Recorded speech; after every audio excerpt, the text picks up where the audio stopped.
I think we saw a glimpse of what the vision of the Oath Keepers is on January 6th. It doesn't necessarily include the rule of law. The former spokesman for the Oath Keepers delivered that testimony barely 2 months ago. Tomorrow, Oath Keepers founder Stewart Rhodes will stand trial alongside 4 other members of his militia group. They're the first January 6th rioters to face rare seditious conspiracy charges. And on Wednesday, the Jan 6th committee convenes for what may be its final public hearing. With me now, former Oath Keepers spokesperson Jason Van Tatenhove. His book, The Perils of Extremism, How I Left the Oath Keepers and Why We Should Be Concerned About a Future Civil War, is due out early next year. Your former boss, I'm so glad you're back with us. His trial begins tomorrow. This guy was once a Yale law student. How did he go from there to here? You know, I think it has to do with disenfranchisement. I think if we look at some of his coworkers back when he was working for the Arizona Supreme Court, they talk about how he really kind of became more angry with his rhetoric and how he was talking just with fellow clerks. You know, I think all of this has to do with people being disenfranchised with where their lives are at the moment. Things may not be going so well, and they latch on to movements like this.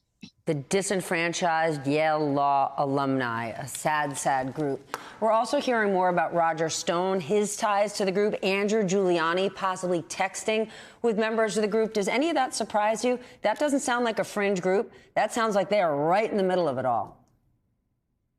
Yeah, no, I think it does not surprise me at all. And I think we're going to see a lot of revelations coming out during the trial about connections with specifically Roger Stone, Giuliani, I'm sure.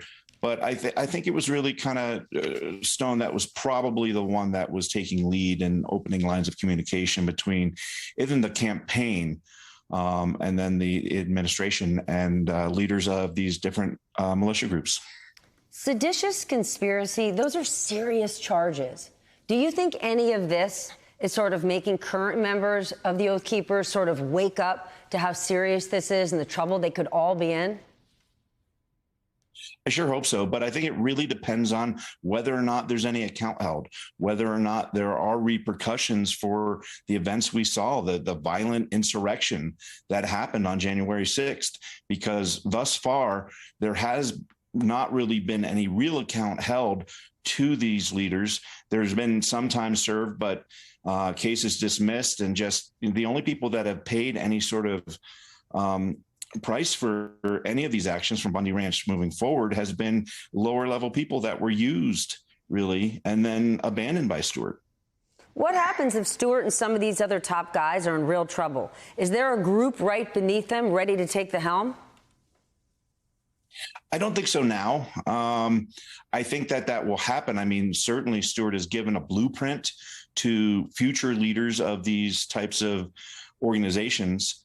He showed them how to, have a national organization, how to break that down into state chapters and hyper local county chapters and be autonomous. So unfortunately, he's given out a blueprint that has been proven to work, and we'll see who moves forward with it. And we got lucky with Stewart because he was always towing that legal line to a large degree. He talked real tough, but when it came time to enter the Capitol, he was back where he didn't actually enter.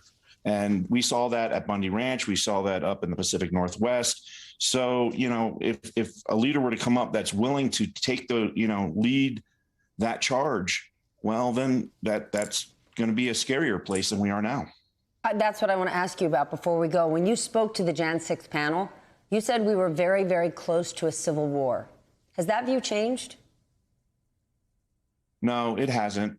I think we are close to it. I think the words that are out there, those words go on to become actions. And I think we're so divided as a country right now. We really need to focus on protecting our democracy first and foremost, and really trying to find ways to rebuild some of the unity that we've lost as a nation, to breach these divides. Every day we have a chance to do that. All of us can work to bring us together. Jason, thank you for joining us. And your new book, out early next year, The Perils of Extremism. Please come back when it's out.